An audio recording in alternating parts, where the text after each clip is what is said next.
We're back and ready for episode 2 of our Wizard101 Fanmade level 130 dungeon. This is where the dungeon really kicks off.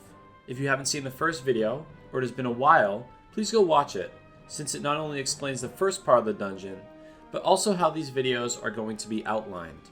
There's a link on screen or in the description for that first video if you need it. Remember, all of the music, artwork, and ideas are owned by me and or their respective creators.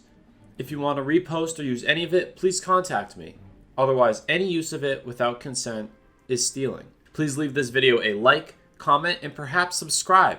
It gives me the initiative to do more videos like this, and I love hearing your feedback on the dungeon. If you have any questions about the project or anything in it, I would be happy to answer, so get in touch with me on any of my social medias. This second video will cover 2 of the 3 dungeons, leaving the third video to cover the final dungeon and boss, as well as wrap up the story. In the last video, we learned that Ragnarok is coming, so now we go to Helheim to see if we can defeat Fenrir and stop the apocalyptic event. We enter Helheim, the underworld of Norse mythology. Here we see a castle, and in front of it, a courtyard with a figurehead. Who are you? A wizard and hero of Grizzleheim? Your help is much appreciated. I search for Fenrir, the beast whose mouth took my hand. Together, wizard, we shall lay down the law. This dungeon quest, named the Underworld's Queen, has us first fighting some undead minions. Tyr is the god of the law, and when chaining Fenrir was the only one brave enough to put his hand in Fenrir's mouth. See, Fenrir only agreed to get chained up in the first place if one of the gods agreed to stick a hand in his mouth. Fenrir did this because he thought the chains were a trick, and indeed they were. Tyr paid the price with a hand, but it meant Fenrir was bonded, until now. This is just a minion fight against 4 Draugr minions. These minions have 15,000 health, and are of course, Death School. They cast typical death spells and shouldn't be too difficult to fight. In Norse mythology, Draugr are undead, much like our modern-day zombies. After defeating these minions, we move into the Castle of the Dead and arrive at the throne room, where Hell is waiting for us. Dear wizard, welcome back to the land of the dead. You are in my house now, and my brother Fenrir is under my protection. You shall die in this place, and here you will stay forever. Garmr, defend. Hell's our first real fight of the dungeon. Everything in this battle relies on her being protected by her guard dog, Garmr, who is not to be confused with the much larger wolf, Fenrir. Hell is death, has 43,100 health, 100 damage, 25 pierce, and 25 resist. Garmr is myth and death, and has 61,000 health. They are accompanied by 2 Draugr minions, who, like before, are both death and have 15,000 health. Hell's health is odd, isn't it? 43,100 is really just a fun way of spelling hell using numbers. Garmr's health has a little more thought going into it. Hell uses spells like Monster Mash, Winged Sorrow, Lord of Night, and a 70% curse. Garmr uses spells like Sacrifice, Legion Shield, Mystic Colossus, and Athena Battle Sight. Just in case you were wondering, of course they know other spells. This is just what we wanted to highlight as some of their favorites. During this fight, you will be accompanied by Tyr, your companion. Each companion in this Ragnarok expansion will give you a positive and negative effect, based on their lore. Tyr gives each ally wizard 250 pip convert, but at the cost of minus 10% damage. Tyr is the god of the law and balance. He aids wizards with the ability to stay ahead in the fight by use of extra pips, but he only has one hand, therefore lacking in damage. For the cheats, as I said before, most of them resolve around Garmr being Hell's guard dog. At the beginning of the fight, Garmr casts a 95% Shadow Sentinel, affecting only Hell, not the minions. Protect Mistress of Underworld. He is immune to direct damage, only being able to take damage from intercepts to Hell or from self-damage. Hell also casts a 100% Doom and Gloom at the beginning of the fight. There will be no revival.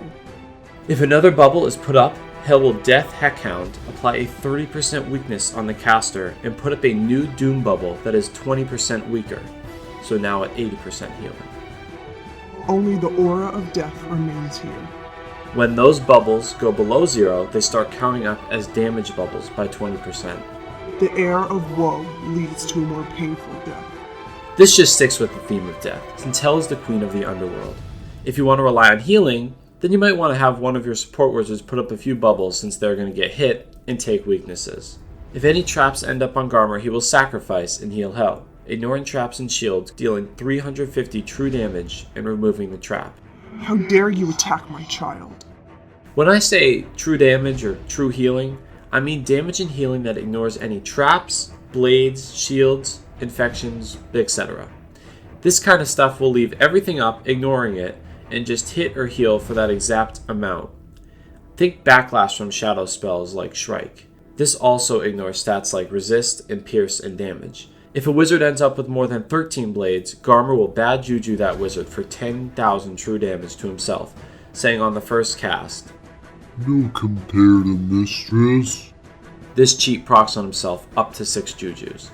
At full health, he will just juju 6 times in a row, dealing 60,000 player damage to himself, but putting 6 minus 90% damage weaknesses on the wizard who has 13 blades. This is the easiest way to get rid of Garmr. Blade support wizard 13 times and Garmr will almost kill himself. Then finish him up by trapping him 3 times so he does 350 sacrifice damage to himself each time. This will kill Garmr fast, and then open Hell up since she no longer has the 95% Sentinel on her. And this is the end of the Hell fight. The only thing that is dropped is a Garmr pet that gives the spell Sacrifice. She also drops a new type of key, the Platinum Key, which can be used to open Platinum Key locks. Besides those 2 things, nothing else yet. The better drops are going to be with the bigger bosses that come later. Basically, healing is going to be tough, unless you want to replace Doom and Gloom multiple times. Garmr is going to be difficult to deal with, and you will have to kill him first before going for Hell. The easiest way is blading a tanky Jade and then trapping him until he kills himself. You could also blade a tank and then hit Hell and have the intercept kill him. Either way, the first time through on this boss should be pretty hard, especially if you blade your hitter just for them to get bad juju'd 6 times. When knowing the cheats though, this fight really isn't that hard and can definitely be done in under 10 rounds with the right team and spells. We wanted to keep the theme of death with Hell's cheats and the theme of a guard dog when it comes to Garmr. This is the first boss of the dungeon, and there are many more interesting cheats yet to come. Well fought, wizard. You have defeated Hell. Unfortunately, Garmr and I seem to have defeated each other. I get him, and he gets me. It's perfectly balanced, as all things lawful should be.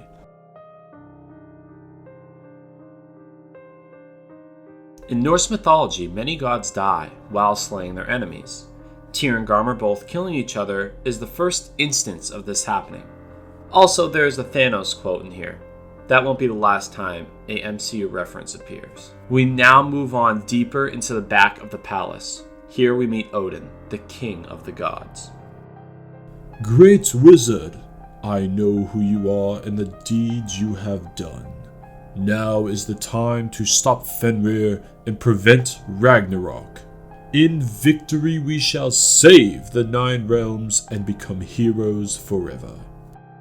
The name of this quest is The Unchained, a title for Fenrir. We fight 4 more Draugr minions, who are the same as before with death typing and 15,000 health each. After this minion fight, you can do one of 2 things. The first is to use a Platinum Key, if you have one, and go into the Platinum Key room. In this room, there will be a chest, and opening it will drop gold and some items.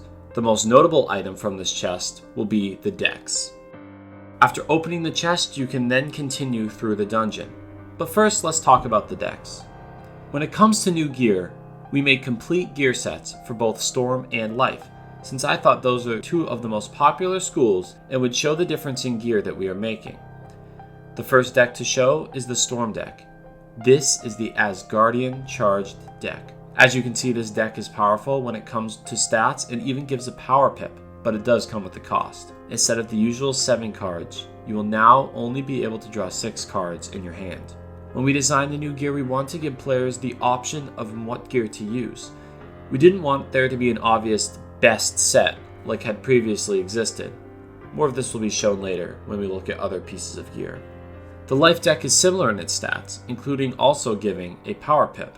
The Asgardian Flower deck has good similar stats with the addition of an outgoing healing stat, but also comes with the flaw of only carrying 6 cards in your hand at a time.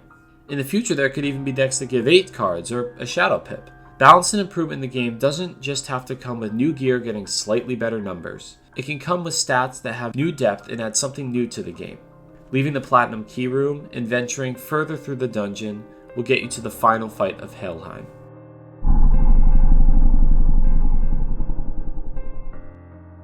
Now is the time, wizard. We must strike down this beast once and for all. If we do not destroy the spirit chains that are healing him, he will not be able to be defeated. This is your calling, wizard. Together, we will vanquish this monster. We now start the battle against Fenrir, except we don't battle him directly. We battle his spirit chains.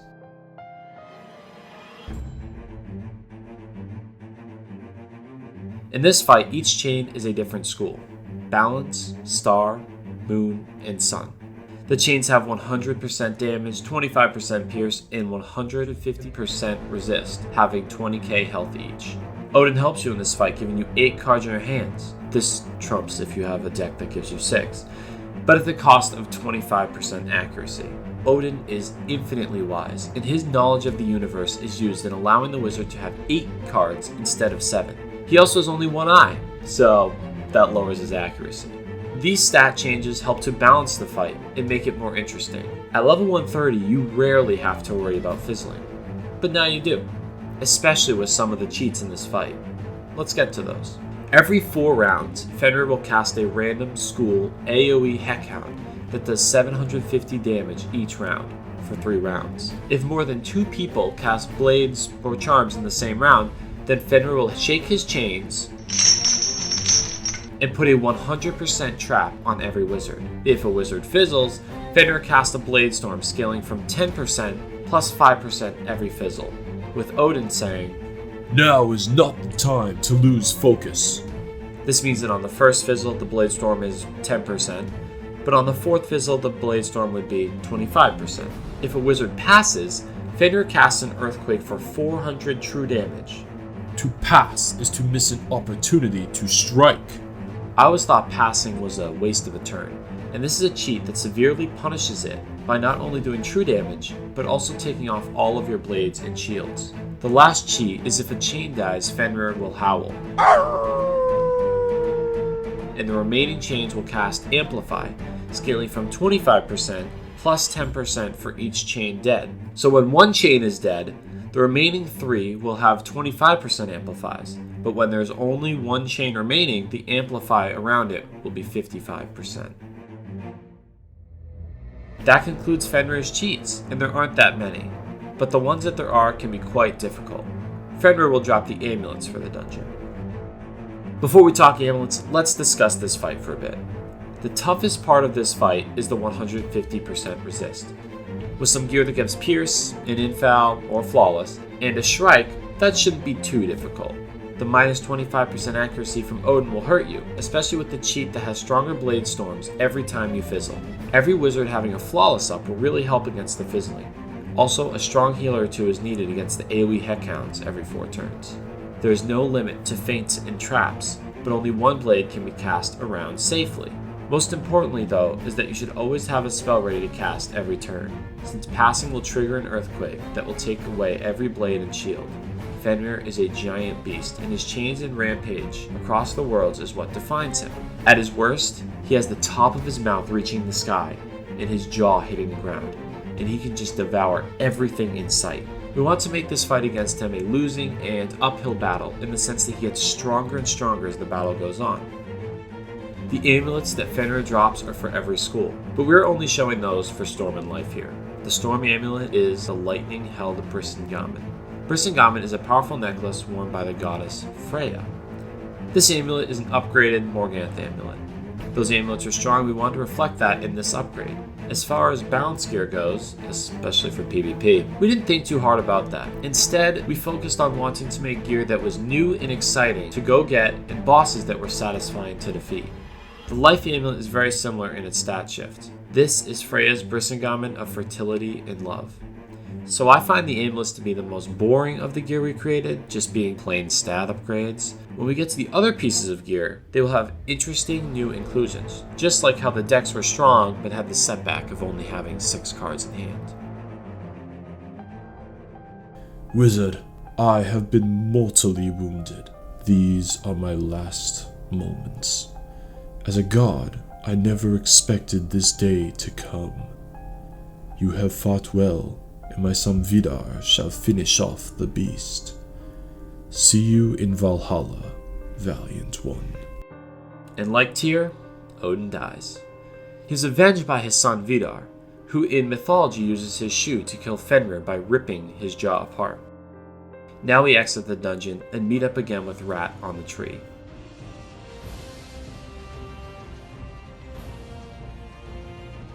Really? Old One Eye is gone? And Mr. One Hand too? Maybe this really is serious. Alright, Wizard. Now is the time to fight the third of Loki's children. Have fun with this one. Rat now sends us to the gateway to the Sea of Stars. Rat, as we have known him, is a fun-loving trickster. Only now that Tyr and Odin are dead, even though he still calls them by nicknames, does he start to begin to realize the repercussions of Ragnarok and how much is at stake for being lost. You join the sigil and enter the second dungeon, the Sea of Stars, to fight the third of Loki's children.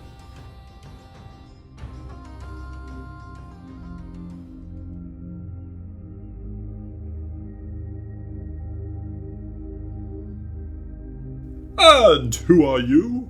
A puny wizard? You have no power compared to me, the mighty Thor! Your help is not needed in this matter. You tell Thor about his father's fight with Fenrir. My father has fallen? Impossible!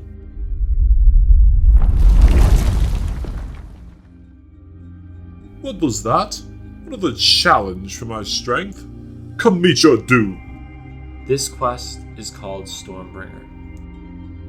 We want to make Thor a hot-headed brute, and his dialogue and stats reflect that. We now venture further into the abyss that is the Sea of Stars. Here we are interrupted. Puny god, you have come only to die. Ah, it is you! Come to face the wrath of the mighty Thor! I shall bring my hammer down upon thee, you overgrown slug. I have grown since we last met, god of thunder. Now I circle the entire spiral, and you cannot stop me or Ragnarok. Doom will come to your world, and then the spiral. Jorm and Thor clearly have a history, as they're always fighting each other in mythology. This is the climax of their fight, and Jorm is a giant enemy. The dungeon quest's name is Thunder's Enemy, as you are fighting against the giant world serpent, Jormungandr. Jorm is an interesting fight. He doesn't have any minions, and is instead made up of 2 bosses. His head occupies the first slot of the battleground, then his body circles around the whole spiral, and his tail fits in the last spot. Jorm's head has 60,000 health, and his tail has 50,000 health. They both have 100% damage, 25% pierce, and 25% resist, with 150% resistance to Moon. The head casts spells like Leviathan, Stormlord, Glowbug Squall, Catch of the Day, and Tempest. The tail casts spells like a 2-pip Healing Current, Tower Shield, Leviathan, and a Stormblade, Bladestorm. As you can see, the head is more offensive, and the tail plays more of a support role. Thor aids you in this fight. He will give the wizard 25% crit, but at the cost of minus 30% incoming healing. Honestly, not a bad trade-off at all. This stat change really captures the essence of Thor and his want to show off his brute strength. There's always a 30% Darkwind up that only affects Jorm, and he will, ignoring the spells, replace it if the wizard casts another bubble. The depths of my home empower me. AoE hits will only end up hitting his head. You cannot take me down all at once, puny wizard. If a feint is placed on Jormungandr, he will cast a 500 damage Insane Bolt on the fainting wizard until he hits himself and therefore takes off the feint. Brute strength will not bring me down. This is where that 150 moon resist comes in. If you feint, there's a chance that he could just take off the feint immediately with the Insane Bolt hitting himself, which of course he's immune to. Or you could get really unlucky and he hits you multiple times with Insane Bolt before it ends up hitting himself. This is where the fight gets interesting though. Every odd round, he will place a random dispel on every wizard. The number 1 is odd, so the first round he will dispel the wizards. Every wizard will likely get a different dispel. There's a 1 in 7 chance that what you cast will be dispelled that round. Every even round, the person with the lowest health will get an enhanced Leviathan that hits for 1000 damage and destroys 1 blade. This is a cheat that cannot be dispelled. Make sure your hitter is well healed and has some shields and plenty of blades, since every other round, the lowest health wizard will get hit and lose a blade. When Jorm's head is hit, the tail will cast a healing current for 1000 heal per pip. This cheat spell won't consume pips. Your wound is merely a scratch. When Jorm's tail is hit, the head will cast a Tempest for 115 damage per pip. This spell also doesn't consume pips. The storm rages. If the head is killed before the tail will Storm Satyr and true heal the head for max health. I am thunder. I am death.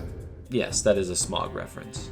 This means that if you kill the head while the tail is still alive, not only would that look ridiculous because just the tail's there, but the head will go back to full health now. Since you can't really use AoE spells, this means that you have to kill the tail first, and then kill the head. Jorm is a crazy fight, just because of all the damage he puts out. He, like Thor, doesn't seem to be the most strategic fighter, and mostly relies on his size and brute strength.